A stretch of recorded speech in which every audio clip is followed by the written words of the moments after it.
Hello student, फिर से स्वागत है आपका आज की क्लास में। यूनिक वे क्लासेज की ओर से मैं आपका स्वागत करता हूं। बेटा, जैसा कि आपको पता है कि हमारा जो टॉपिक है वो चल रहा है ज्यामिति, और ज्यामिति में भी हम पढ़ रहे थे। हमारी जो लास्ट क्लास थी वो हमारी कोण पे चल रही थी। ठीक है, कोणों के प्रकारों की हम बात कर रहे थे, और कोणों के प्रकार में हमने लास्ट जो हमारा पार्ट नंबर 3 था, उस पार्ट नंबर 3 में हमने लास्ट जो क्लास एंड करी थी वो करी थी शीर्षाभिमुख कोण पर। तो शीर्षाभिमुख कोण तक हमने कंप्लीट कर लिया है अपना कोणों के प्रकार को। आगे हम उसी को आगे कंटिन्यू करेंगे और आगे देखते हैं आज हमारे जो कोणों के प्रकार हैं वो आगे और कौन कौन से हैं। क्लियर? तो हम बढ़ते हैं अपने आगे क्लास की ओर। तो हमारा जो आगे कोण आएगा, ठीक है, तो हमारा जो अगला कोण है तो उसमें क्या है कि मैं आपको बता देता हूं कि जैसे कि दो, मान लीजिए दो समांतर रेखाएं हैं। कोई दो क्या है? समांतर रेखाएं आपस में एक दूसरे के क्या है? ये समांतर है। एक दूसरे के क्या है? ये समांतर है। ये एक दूसरे के समांतर है। इन दो समांतर रेखाओं को एक अन्य तिर्यक रेखा काटती है। अन्य तिर्यक रेखा क्या करती है? काटती है। तो यहाँ पर कई कोण बनते हैं। जैसे देखो, एक नाम दे रहा हूं मैं इनको, 2, 3, 4, 5, 6, 7 और 8। मैंने इनको नाम दे दिया 1 से लेकर 8 तक। तो यहाँ पर कितने कोण बने? 8 कोण बने। अब ये कोण भी हमारे कौन कौन से होते हैं? जैसे कि मैं आपको नाम बताता हूं। जैसे एक संगत कोण होता है, एक एकांतर कोण होता है, एक अंतः कोण होता है, एक बहिष्कोण होता है। ठीक है, तो ये कोण हम पढ़ने वाले हैं आज कि संगत कोण क्या होता है, एकांतर कोण क्या होता है, बहिष्कोण क्या होते हैं, अंतः कोण क्या होते हैं। इनके बारे में आज पढ़ने वाले हैं। और इसके साथ ही हम कुछ इसके याद रखने वाले बिंदु पढ़ेंगे, इंपॉर्टेंट हम इसके पॉइंट पढ़ेंगे, वो हम देखने वाले हैं। और उसके साथ हम आज का हमारा जो कोण का टॉपिक है वो हम एंड करने वाले हैं। ठीक है, कोण का टॉपिक जो है हमारा आज हम एंड कर देंगे। फिर आगे हम ज्यामिति को कंटिन्यू, ज्यामिति हमारा मेन टॉपिक है। ज्यामिति हमारा चल रहा है। ज्यामिति में कोण को हम आज एंड करेंगे। उसके बाद नेक्स्ट क्लास में देखते हैं हम किस पे पढ़ेंगे। तो चलते हैं हम अपनी क्लास की ओर। तो सबसे पहले मैं यहाँ पर एक पॉइंट लिखूंगा, जैसा कि मैंने आपको बताया कि जब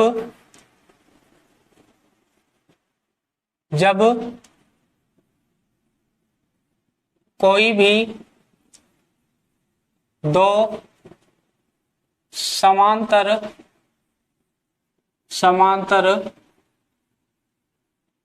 रेखाओं को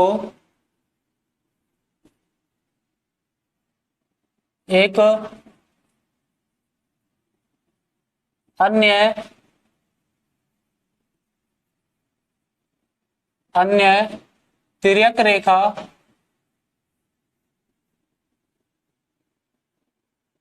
काटती है तो वहां निम्न कोण बनते हैं। वहां निम्न कोण बनते हैं। क्लियर? जब दो कोई भी समांतर रेखा है उसको कोई एक तिर्यक रेखा अगर काटती है तो निम्न कोण बनते हैं। कौन से कोण? यही डायग्राम हम बनाएंगे अब अच्छे से। ये हमारी हो गई दो समांतर रेखाएं। इन दो समांतर रेखाओं को एक अन्य तिर्यक रेखा काट रही है। अन्य क्या कर रही है? तिर्यक रेखा काट रही है। ठीक है, जब ये तिर्यक रेखा काटती है तो यहाँ पर कोण कौन से बनते हैं उनके हम नाम दे देते हैं। 1, 2, 3, 4, 5, 6, 7, 8। तो यहाँ पर कितने कोण बने? 8 कोण बने हैं, जो हमने नाम दे दिए 1 से लेकर 8 तक। क्लियर? रेखाओं के भी नाम दे देते हैं। जैसे यहाँ पर A, B, C, D, E और F, ये हमने रेखाओं के नाम भी दे दिया। क्लियर है ये चीज आपको कि जब भी दो समांतर रेखा एक दूसरे के आपस में क्या है? ये समांतर है। इन दोनों समांतर रेखाओं को कोई तिर्यक रेखा काटती है, तीसरी रेखा, तो वहां पर कितने कोण बनते हैं? 8 कोण बनते हैं। अब ये 8 कोण कौन कौन से हैं उनकी हम बात करने वाले हैं। तो इसमें हमारा जो पहला होगा, वो होगा संगत कोण। पहला हमारा होगा संगत कोण। संगत कोण क्या होते हैं आपको बता देता हूं। तो संगत कोण क्या होते हैं, देखो कि यहां पर देखो कि ये बाहर वाला जो कोण है, ठीक है, ये बाहर वाला जो कोण है एक, ये नीचे वाली रेखा का अंदर वाले कोण के बराबर होगा। मतलब ये ऊपर की तरफ है तो इस रेखा का भी ऊपर वाला कोण जो है वो आपस में बराबर होंगे। जैसे कि यहाँ पर 1 किसके बराबर होगा, 5 के बराबर होगा, 4 किसके बराबर होगा, 8 के बराबर होगा। फिर ये नीचे वाला कोण इस नीचे वाले कोण के बराबर होगा। 2 किसके बराबर होगा, 6 के बराबर होगा। और 3 किसके बराबर होगा, 7 के बराबर होगा। तो ये जो कोण है आपस में मैं बराबर बोल रहा हूं कि 1 5 के बराबर है, 2 6 के बराबर है, 4 8 के बराबर है और 3 7 के बराबर है। ये जो कोण है वो कोण कौन से हैं, संगत कोण कहलाते हैं। तो इसकी डेफिनेशन की अगर हम बात करते हैं तो यहाँ पर हम क्या लिखेंगे, कोण 1 बराबर, कोण 1 बराबर किसके होगा, कोण 5 के। कोण 2 बराबर किसके होगा, कोण 6 के। कोण 4 3 पर चलते हैं, कोण 3 बराबर कोण 7 के। और कोण 4 बराबर किसके होगा, कोण 8 के। ये सभी कोण, ये सभी संगत कोण कहलाते हैं। ये सभी क्या कहलाते हैं, संगत कोण कहलाते हैं। तो क्लियर होगा आपको कि संगत कोण क्या होता है। वापस से देखेंगे कि जो बाहर वाला कोण है ये दूसरी वाली रेखा का, मतलब पहली वाली जो रेखा है उसके ऊपर का कोण उसके ऊपर दूसरी वाली रेखा का ऊपर वाले कोण के बराबर होगा, ठीक है। और साइड भी हमें एक इक्वली लेनी है। और इसके नीचे वाला कोण इसके नीचे वाले के बराबर होगा। फिर ये 4 8 के और 3 7 के। क्लियर है संगत कोण क्या होता है। आगे बढ़ते हैं। तो इसका दूसरा जो हमारा आता है, दूसरा जो कोण हमारा आता है वो आएगा हमारा एकांतर कोण। एकांतर कोण, ठीक है। इसको आप ध्यान से देखोगे ये बहुत ही काम आता है हमारा जो एकांतर कोण है। एकांतर कोण क्या होता है आपको सिंपल वे में बताता हूं कि जहां पर जेड आकृति बन जाती है, जहां पर जेड आकृति बन जाती है तो वहां पर ये अंदर वाले जो 2 कोण हैं, अंदर वाले जो 2 कोण हैं ये दोनों आपस में बराबर होते हैं। और यही कोण क्या कहलाते हैं, एकांतर कोण कहलाते हैं। तो बस हमें क्या देखना होता है, एकांतर कोण के लिए जेड आकृति देखनी होती है। जैसे कि यहाँ की मैं बात करता हूं तो देखो यहाँ पर ये हमारी जेड आकृति बन जाएगी, ये हमारी जेड आकृति बनेगी। इस जेड आकृति में जैसे मैं यहाँ पर मार्कर लगा देता हूं इसमें ब्लैक, कि ये हमारी जेड आकृति हो गई हमारी जेड आकृति। इसमें देखो ये अंदर का कोण 3 और ये अंदर का कोण 5, ये दोनों आपस में क्या होंगे, इक्वल होंगे, बराबर होंगे। और यही कोण क्या है हमारे, एकांतर कोण है। और भी जेड आकृति बन सकती है। और देखो उल्टी जेड आकृति बन रही है, ये वाली हमारी जेड आकृति बन सकती है, ठीक है। तो इसमें देखो अंदर का कोण है 2 और 8, तो 2 और 8 क्या होंगे, बराबर होंगे। डेफिनेशन की बात करें, समझ में आ रहा है ना। एकांतर कोण क्या होते हैं, एकांतर कोण के लिए हमें क्या करना होता है बेटा, कि हमें जेड आकृति देखनी होती है, ठीक है। जेड आकृति के लिए हम देखते हैं यहाँ पर कौन कौन से कोण आए थे हमारे, कोण 3 आया था, ठीक है। कोण 3 किसके बराबर होगा, कोण 5 के। और कोण 2 किसके बराबर होगा, हमारा कोण 2 हमारा बराबर हो जाएगा कोण 8 के। 2 बराबर हो जाएगा कोण 8 के। ये कोण 3 बराबर कोण 5, कोण 2 बराबर कोण 8। एकांतर कोण कहलाते हैं, एकांतर कोण कहलाते हैं। क्लियर। और यहां पर मैं लिख देता हूं विशेष करके कि एकांतर कोण, यह लिख देते हैं ये जेड आकृति बनाते हैं। ये क्या करते हैं, जेड आकृति बनाते हैं। क्लियर। आगे बढ़े तो हमारा हो गया है संगत कोण, एकांतर कोण, और मैंने आपको क्या बोले थे, अंतः कोण और बहिष कोण। तो हम अब चलते हैं अपने अंतः कोण पर और बहिष कोण पर। ठीक है, तो यहां से मैं रफ करूंगा क्योंकि अभी हमें डायग्राम की जरूरत पड़ेगी। तो हम अंतःकोण और बहिष्कोण के लिए देखते हैं, आप साथ में अपने नोट करते जाइए। ठीक है, वीडियो का आप रोक कर पॉज करके आप साथ में अपने नोट्स बनाते जाइए, नोट करते जाइए अपनी रजिस्टर में, अपनी कॉपी में, ताकि आपको बाद में पढ़ने में आसानी हो। तो हम बढ़ते हैं अपने अगले कोण की ओर। तीसरा है जो हमारा, इसी में तीसरा हमारा कौन सा आएगा, अंतःकोण।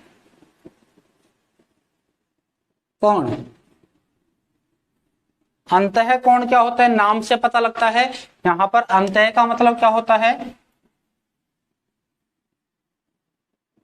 अंदर वाले, अंदर वाले कोण। अंदर वाले कोण का मतलब इन जो दो हमारी रेखाएं हैं, समांतर रेखाएं हैं, इन दोनों के अंदर कौन से कोण आ रहे हैं। पहली समांतर रेखा ये है, दूसरी समांतर रेखा ये है, इन दोनों रेखाओं के अंदर की तरफ कौन कौन से कोण आ रहे हैं, वो हमारे हो जाएंगे अंतःकोण, मतलब अंदर वाले कोण। तो अंदर कौन से आ रहे हैं, देखो 2 3 5 और 8, 2 3 5 और 8, ये हमारे अंतःकोण हो जाएंगे। फिर हम बात करेंगे बहिष्कोण की। बहिष्कोण पे हम देखेंगे, जब हम बहिष्कोण को पढ़ेंगे। तो फिलहाल अंतःकोण में हम लिखते हैं, अंतःकोण में कौन से हो जाएंगे, कोण 2, कोण 3, कोण 5 व कोण 8 अंतःकोण कहलाते हैं, कहलाते हैं। क्लियर। और यहां पर देखो एक इंपॉर्टेंट बात क्या है याद रखने के लिए, कि अंतःकोणों, या हम लिखे कि दो अंतःकोणों का योग 180 डिग्री होता है। यहां पर जो इंपॉर्टेंट बात है याद करने वाली, कि अंतःकोणों का योग 180 डिग्री होता है। ठीक है, दो अंतःकोण है, उनका योग 180 डिग्री होगा। अब आपके दिमाग में चल रहा होगा कि सर दो अंतःकोण कौन कौन से, यहाँ पर तो हमारे पास 4 है।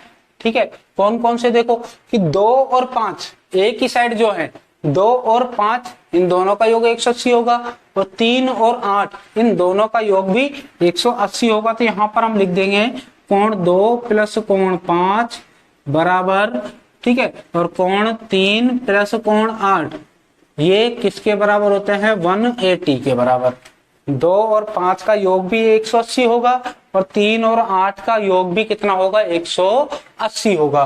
क्लियर है। आगे बढ़े, आगे बढ़ते हैं तो हमारा कौन सा आएगा, जैसा कि आपको पता है कि हमारा कौन सा आएगा, अब बहिष्कोण। 4th नंबर पे बहिष्कोण।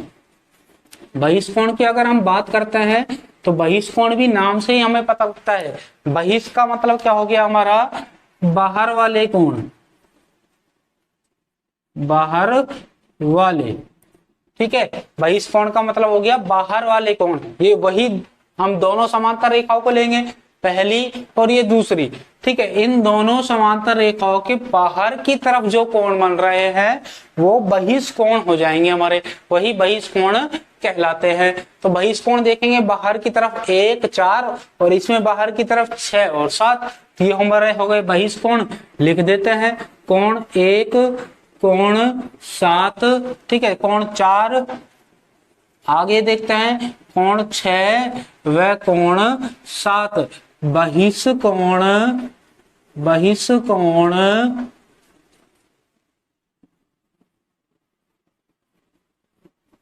कहलाते हैं, बहिष्कोण कहलाते हैं। क्लियर है।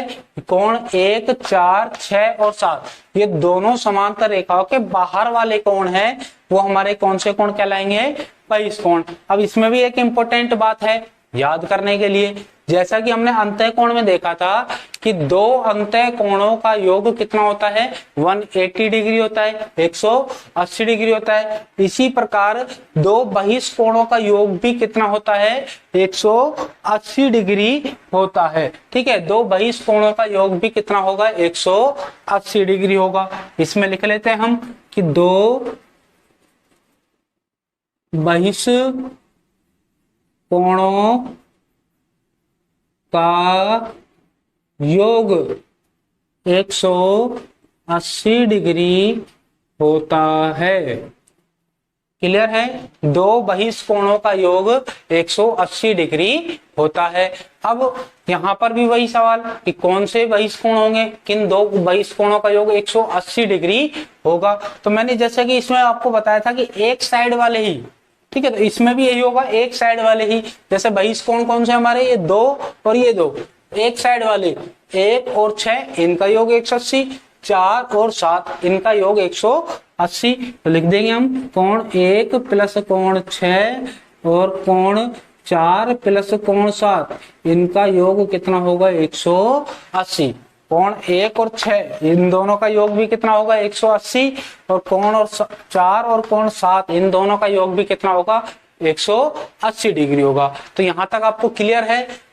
क्या क्या देखा है हमने आज कि हमने देखा है कि दो समांतर रेखाओं को जब कोई तीसरी तिर्यक रेखा काटती है तो कितने कोण बनते हैं, 8 कोण बनते हैं, जिनके हमने नंबर दिए थे 1 से लेकर 8 तक। उसके बाद हमने देखा था संगत कोण देखे हैं, संगत कोण के बाद हमने एकांतर कोण देखे हैं, फिर अंतः कोण देखे हैं, फिर बहिष्कोण देखे हैं। इसके बाद हमारे जो कोण है वो यहाँ पर खत्म होता है, ठीक है, जो हमारे कोण है वो यहाँ पर खत्म होते हैं। अब यहाँ पर मैंने आपको बोला था कि मैं आपको बताऊंगा कि कुछ याद करने वाले जो हमारे बिंदु हैं, ठीक है, इंपॉर्टेंट जो हमारे बिंदु हैं उनकी मैं बात करने वाला हूं।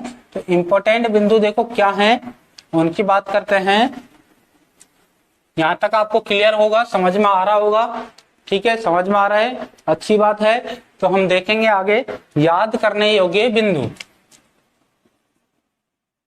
याद करने योग्य बिंदु, याद करने योग्य बिंदु।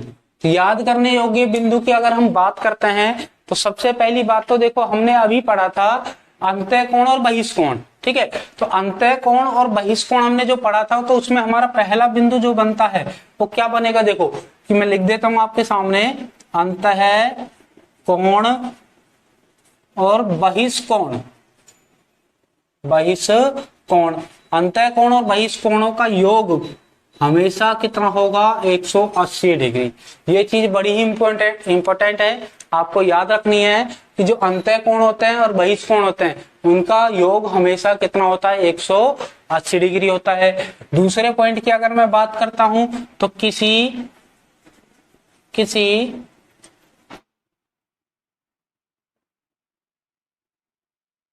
बिंदु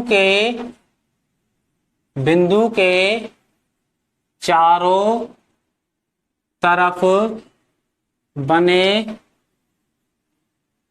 कोणों का योग सदैव का मतलब क्या होता है, हमेशा, सदैव 360 डिग्री होता है, ठीक है। कोई भी बिंदु है, जैसे कि ये कोई बिंदु है, इसके चारों तरफ जितने भी कोण बनेंगे उनका योग हमेशा कितना होगा, 360 डिग्री होगा, क्योंकि जो हमारा कुल एंगल होता है तो टोटल जो कोण होता है वो कितना होता है, 360 डिग्री। एक तरह से हम बोलते हैं कि घड़ी का जो पूरा कोण है वो कितने डिग्री का होता है, 360 डिग्री का होता है। क्लियर? आगे और तीसरा पॉइंट हम देखते हैं।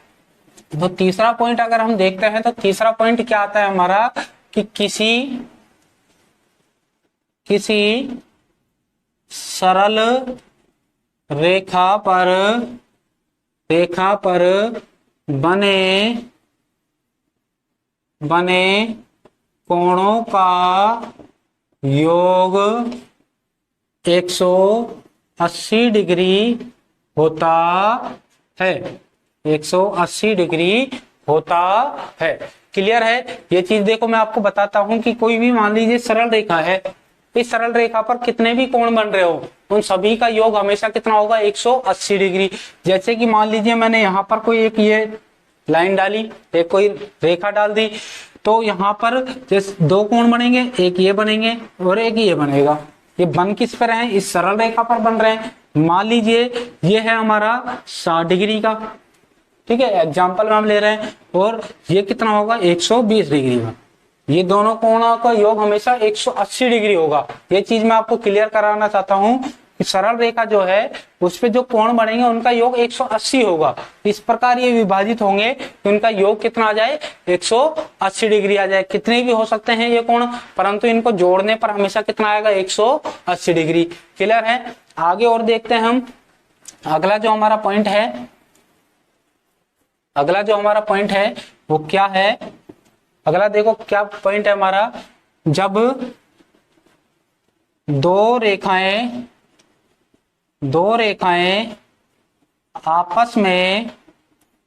आपस में एक दूसरे को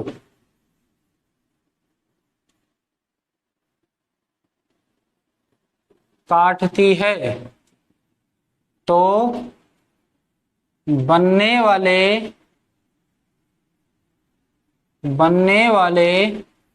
कोणों में यदि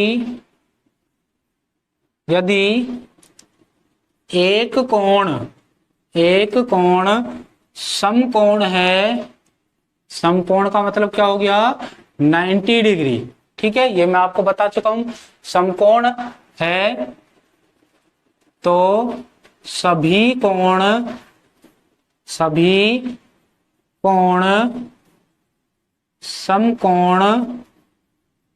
समकोण होंगे।